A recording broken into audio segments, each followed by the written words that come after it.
Okay, hello learning designers. In this video, I'm going to walk you through our instructional design vernacular using the IM Canada Grade 2 IM Canada project as an illustrative example. What I've done is pulled together many of the documents that you shared with me. I ended up not putting all of them together because the list was getting so big it was unusable. However, so if you don't see your own ideas, it's not because I didn't think they were accurate. It's just that after I did the first number of them, I stopped because it was getting too cumbersome to even work with. Okay, so planning backwards is exactly what it says here. For me, it's about beginning with the end in mind. You've probably heard Understanding by Design by Wiggins and McTighe. It's sort of the foundational educational template that started people talking about this term planning backwards. But when I think about planning backwards, it doesn't mean that we're necessarily using the UBD process as it is laid out by Wiggins and McTighe, but exactly what people have listed here. It's about starting with what we really want in the hearts and minds of students. I was a part of the planning of the IM Canada project. This is the instructional design framework that the teachers and I worked through when we did it. And as you can see, right at the beginning, the conversation was around what are the key understandings. We're going to come back to those briefly, but it started there. What do we really want? What is worthwhiling over? That's where we need to start. Now, the thinking process doesn't always begin there, but certainly we want to make sure whenever we're coming up with a new idea, we want to come back and ask ourselves, is this really getting at what we want for our learners? And we use our big ideas to guide that. We'll get to big ideas shortly. Okay, the concept of authenticity is of huge importance to me. People have listed things like real life implications for the learner, relevant, real world applications, shows why the learning matters, relates to their lives. I like this one, minimum requirement for engagement, to create a framework for engagement. Certainly it may involve interdisciplinary learning, but not necessarily, but often. I also like this idea that we're using the tools. You could be a good way to think of authenticity. Are we working like experts in the field? Are we using the tools? Are we asking the kinds of questions that they would ask? Are we contributing knowledge that is relevant to the field? Those are characteristics of authenticity.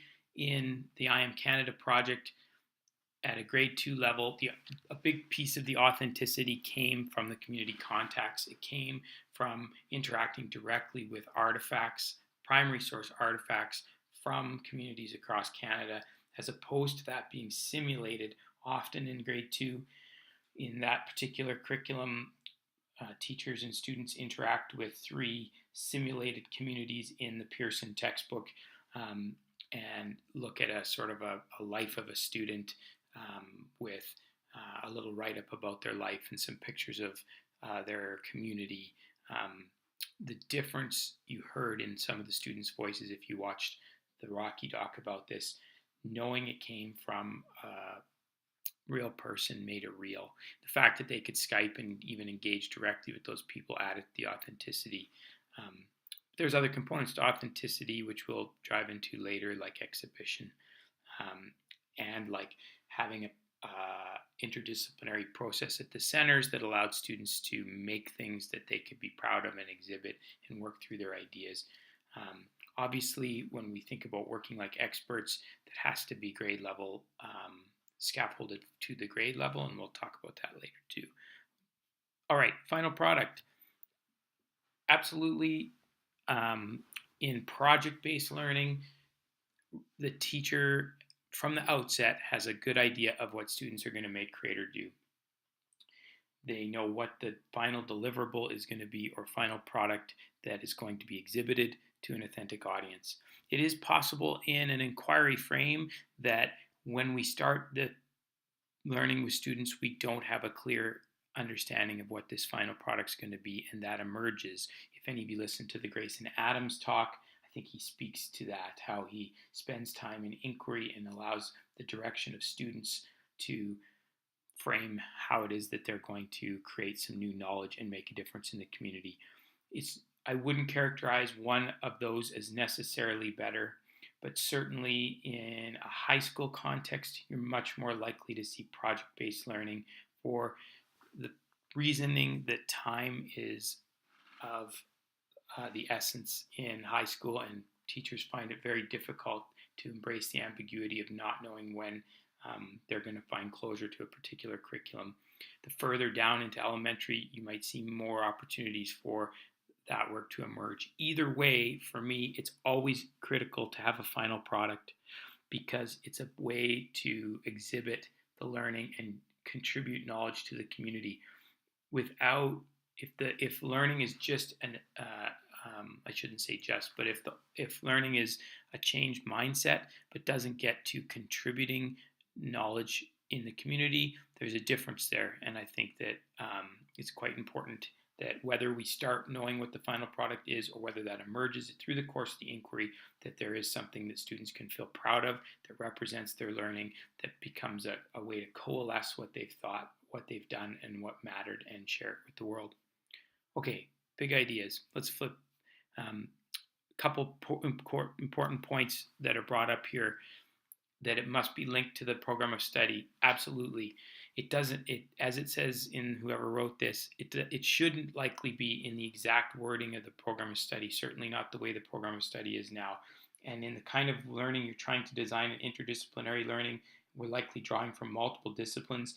The big ideas may be more than one, and some of them may emanate more directly from one program of study or the other. In some cases, it may be an exact statement from a general learner outcome, but certainly should be big rocks from our curriculum, not individual isolated bullet points. And as other people have mentioned, it may very well connect to things like the front matter, or it should connect to the front matter. Somebody down here represents the 3 E's, the ministerial order, competencies. These things are considered in the design of big ideas, but more than anything, we want to make sure that when we've articulated a big idea, we can look at the sub-bullet points of the program of study and feel confident that if we have students leave our class with the big ideas, they'll have necessarily the understanding necessary to be able to move forward into the next grade. We don't want to be worried that we're narrowing in on just a very specific point of the curriculum and missing swaths of it. Does every single specific bullet point need to be undertaken in the big idea? No. We can keep track of which ones we didn't miss, and if there's important ones, we can take them up in different ways, but many of them need to be.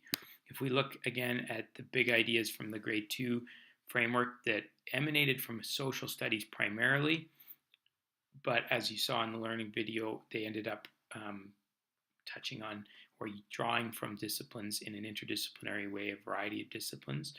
But Canada's diverse geography and history influences community identity. Respecting and valuing the diverse regional cultures of Canada is a part of our national identity. Exploring the past helps us to understand the identity of our community and is important to inform our actions. One of the things I like about how these are worded, they're statements of truth. It's not students will learn how geography has influence on community. It's making a statement that Canada's diverse geography and history has influence on community identity. That's what we want students to understand through the course of that project. And if you looked at the exhibition of learning, and if you talk to students, you'd want to be able at the end of the day to see evidence of these things. And the big ideas or key understandings, which is a synonym of that's proprietary to Wiggins and McTighe, really provides that checkpoint both at the beginning and throughout and at the end as designers of learning that we want to keep coming back to. Okay, moving on, so this video doesn't take forever. Essential questions. Essential questions are not just reframed versions of the big ideas, but rather they're the way that students are going to be engaged into the big ideas. Quite often, these point directly to the relevant authenticity, the community context within which this study is going to occur. So those same big ideas for the grade 2 instructional design framework that you see here could be taken up with many different essential questions. The way that the teachers that in the I Am Canada project chose to take it up could be you could take it up in different ways with different essential questions. We want the essential question to have many other questions that fall out from it, and have students be able to begin to ask questions emanating from it. I'll see if I can find the essential question. Here we go. What is most important about community? What does it mean to be Canadian? How does my community influence who I am? Were the essential questions for the I Am Canada project. So that gives you an idea that from there, one of the ways that manifested itself is the what is most important about community guided that whole first stage where students looked at their own community and looked at a community in the past to understand the sub-questions by which they asked the community contact. So you can see how it's directly relevant to the flow of the work and how student questions are going to start falling out from that essential question. And certainly having 3 of them is fine. Sometimes there's just one. There's not one right way or wrong way to do that. In part, I think why they had 3 is they had 3 kind of different phases of the project, and they covered a lot of the year of social studies. Okay, scaffolding. Scaffolding is really the work of teaching. Designing scaffolding is about, as people mentioned here, zone of proximal development is a Vygotsky term that you may hear thrown around. Certainly that's a educational research concept. I like to think of scaffolding like in construction. So when they're building new houses in my neighborhood and they're trying to get the stucco on the house, they build scaffolding so they can reach up to that high place. They still, so important to that is thinking about how they're still going to put the stucco on. And so the task itself isn't being fundamentally modified. What they're doing is providing the steps for everybody to get to that height. If I'm 6'5", I'm going to build the scaffolding appropriate for me to reach. If I'm working on that same job site and I'm 5'10", the scaffolding is going to need to be at a higher point. It doesn't mean that the taller person and the shorter person are doing fundamentally different activities. The bar is still high. The point is that they need that support, because it's really not about standing up high or being tall. The task is about having the house be protected from water, having it look beautiful, etc. So important to scaffolding is yes, as people mention here, this is about individual needs. We'll have to think about language, abilities, mobility, skill sets. When I think about designing scaffolding, I start with what are the steps that a professional or an expert would take to accomplish this task. Then, so in the I Am Canada project, and they were creating a museum exhibition, how would a curator of a museum consider going about putting together an exhibition about what it means to be Canadian? And then how would I take that up, not being an expert in that discipline, but as an adult with all the skills I bring, then start thinking about, well, what does that mean for grade 2 students that I'm working at who needs support with a whole bunch of the skills that I can take for granted and do and draw on? How can I build those skills? And then lastly, think about what about some of the, or not lastly, second to last, what are some of the groups of students in my class that I know I'm going to have, whether I've met them or not. I'm going to have some children that are learning English as a second language. I'm going to have some students whose literacy skills are in development and aren't at the same point as other students that they can draw on, etc. And then once I know my kids, I'm thinking about individual learners who I know and what it's going to take to help them get there. And all of that goes into the design of this staircase or this series of steps towards getting everybody to success and to the learning that's most important. In the I Am Canada project, there was all sorts of steps that you could outline, and also steps that you wouldn't know because the teacher was doing that on a one-on-one basis or on a small group basis for the individual learners that she was working with, the teachers that they were working with. Okay, intermediate deliverables are parts of scaffolding, exactly what has been said here. It allows for formative feedback and iteration. I think of these just like this, checkpoints. You're going to do some intermediate deliverables for me. Most often, they don't directly contribute to summative assessment, although at an elementary level, we look across a range of evidence, and sometimes you may be able to give students credit for something you saw in an intermediate deliverable that then doesn't live in the final deliverable. And sometimes you'll even make an intermediate deliverable summative. I've seen an example where students create something like a science report before then curating from the science report to exhibit it as an interactive sign. And not all of the science makes it into the sign because they're communicating the science to an audience that doesn't need the scientific sophistication that the teacher needs and the student needs in order to communicate it in that way. So intermediate deliverables, what's important though is that we don't just leave students towards this big final project and expect that they're going to be able to do that. That's kind of the worst type of teaching. We end up with a whole soup to nuts range of quality. Intermediate deliverables allow us to chunk that work, support it through critique and revision, both peer and expert and teacher, and gauge the progress for understanding exactly what it says here. Okay, community connections. This is a huge list made by you guys, experts, local community members, field trip places for field trips, opportunities for exhibition, and lots of times these in the I Am Canada project, they drew on the community contacts around the country. They did that by having parents suggest and other people in the school community suggest who they might know that students could write to around Canada. One of the things about community contacts is it's often serendipitous what kind of connections we can get once we make ourselves open to it and start asking people. It's amazing the network that exists in a school community if you start putting it out there, or also resources that are out there for educators to draw on, such as TeleSpark, nonprofits. There's all sorts of resources that we can use in our community to increase authenticity. And it may be one of the things that most drives authenticity and success in a project. I've seen some tremendous examples of partnership with community, but also can be a very simple thing, like going on a field trip as a launch to an inquiry.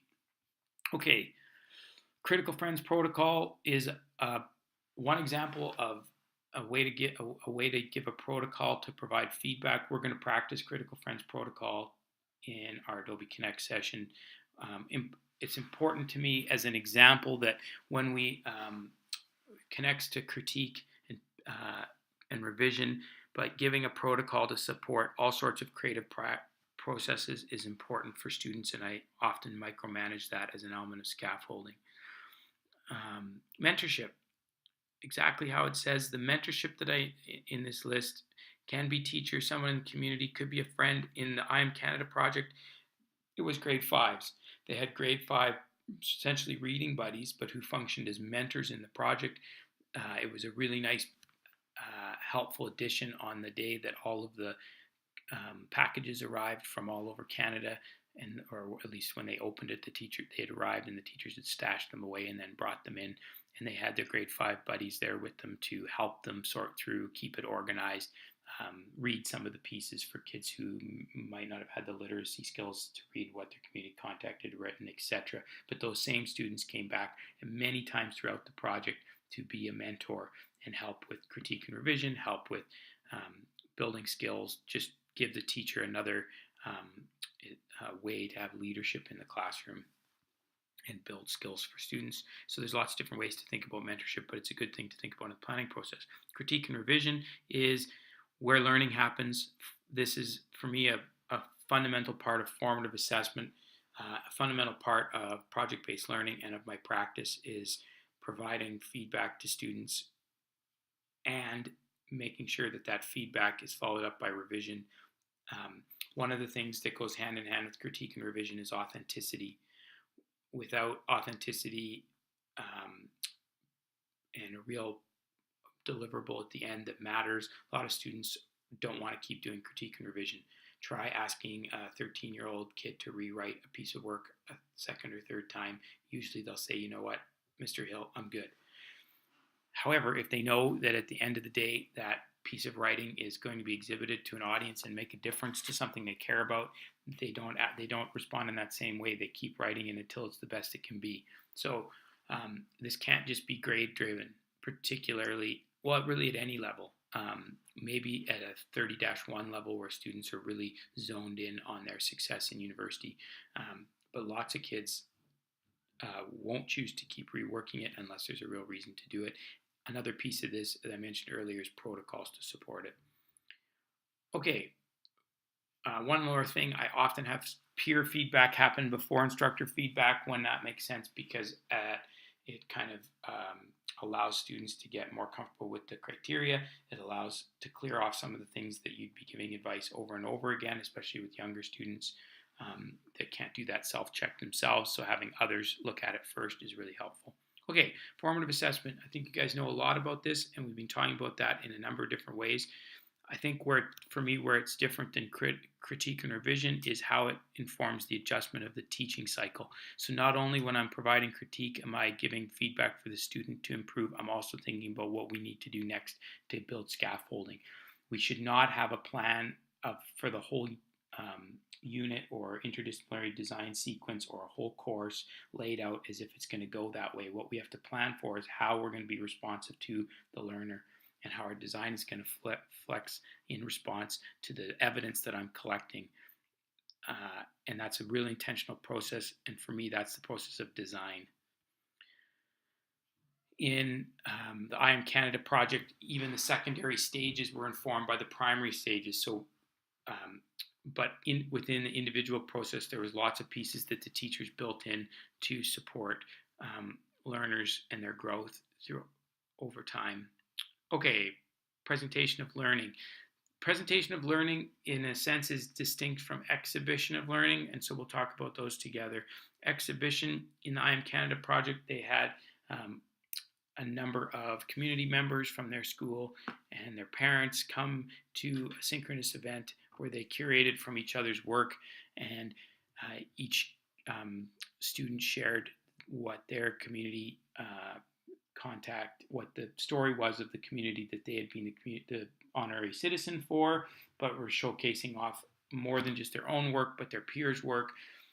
Important exhibition, as it suggests, and to that exhibition I was there, and the students were so proud of what they had done and had a chance, irrespective of their mark, to recognize that they can do things to make a difference that matter, that their learning is important, that people care about it, that and there's a mindset thing to that not only drives the learning through the whole sequence, but also I think fundamentally changes a frame for people into their life.